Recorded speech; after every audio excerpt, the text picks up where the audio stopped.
This game took place at the 2016 Chess Olympiad. It is played between Grandmasters Fabiano Caruana and Evgeny Bareev. We soon get into a Caro-Kann advanced variation. A5, excellent move. Caruana is using a pawn minority attack to weaken his opponent's pawns on the queen side. A6 was played in the actual game. Let's first take a look at an alternative to A6. Black could have played knight to F5 here. If then, White would play A6 and weaken the opponent's pawns on the queen side. In this position, Caruana would create a weak pawn on A7. Now the pawn on A7 cannot be attacked right away, but later on in the middle game as pieces are traded off, and the C or B file is opened up, the A7 pawn could become a target. It cannot be defended by another pawn, and must be defended by a piece. Also, Caruana's pawn on A7 could become a passed pawn. In addition, the pawn on A6 is also good because it allows Caruana to control a great amount of space. The rook on A1 controls much more space than the rook on A8. Therefore, White would be slightly better here, and could have some good prospects in the endgame. That would have been a better alternative, though, than what Grandmaster Bareev chose to play, which is A6.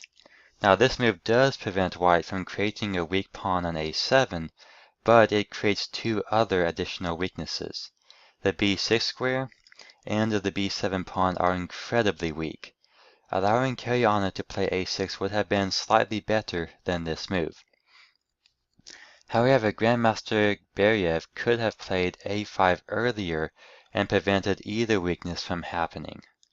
Let's take a closer look at why A6 is not a good move to play.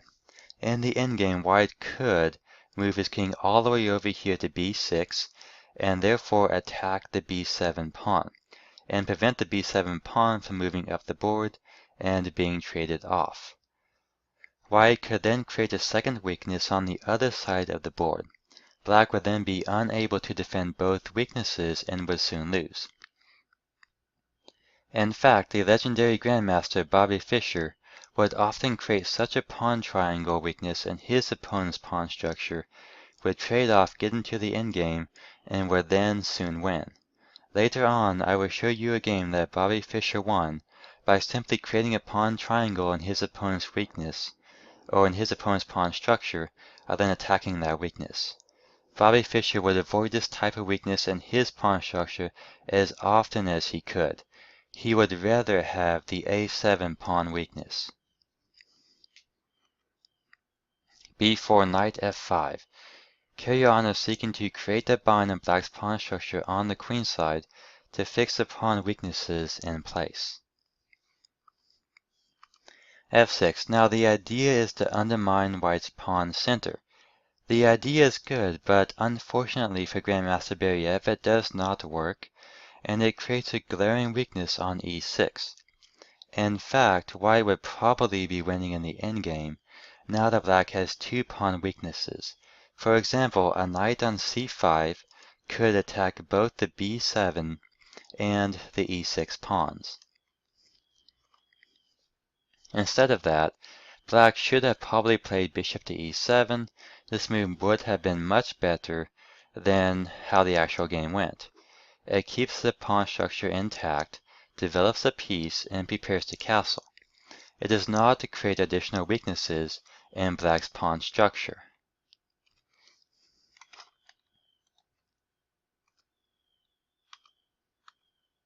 Excellent move. By taking back with the pawn, Caruana continues to make it difficult for Black to find good squares for his pieces by controlling the F6 and the E6 squares. It also fixes the E6 pawn in place, making it a permanent weakness.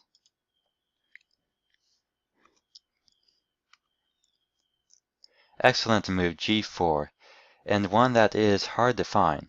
Often it is not a good idea to move the pawns in front of our king. However, this move is justified since it forces the knight to a passive square on the edge of the board, and allows White's knight to move to d4 uncontested. From d4 it can attack the e6 weakness and cannot be dislodged. Since White has a great deal of space in the center and on the queen side, it will be difficult for Black to attack White's king. White's king is in fact very safe. It is hard to find good moves for Black and squares for his pieces. His position is already quite difficult. The idea behind h5 is not to attack White's king, but to create a doubled pawn weakness on the h-file that can be attacked. Black seeks activity and coordination for his pieces. Without activity, Black's position will slowly crumble as he has glaring weaknesses. And if he can create a weakness in White's pawn structure, then Black can attack it, and therefore create some coordination for his pieces.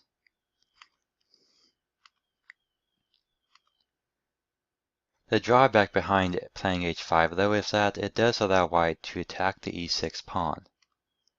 Black goes ahead and defends that. A desperate move designed to try and force the d4 knight to leave the d4 square. Caruana realizes that by keeping his knight on d4, he is able to continue to attack the e6 pawn, and that it is way more important to do that than to keep his pawn structure intact.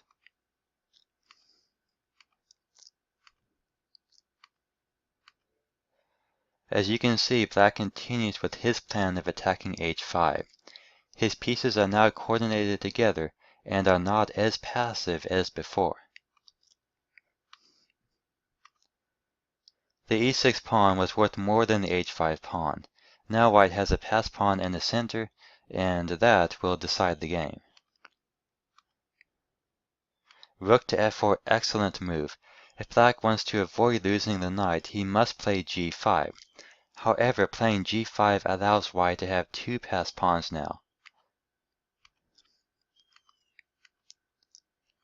And the pawns start rolling down the board. And here Grandmaster Bareev resigned. This game is a prime example of how to win the game by creating weaknesses in your opponent's pawn structure. An amazing game by Fabiano Caruana, and congratulations to the USA team for taking gold in the 2016 Chess Olympiad. Also, congratulations to Fabiano Caruana for not losing a single game during the Olympics. And thank you for watching.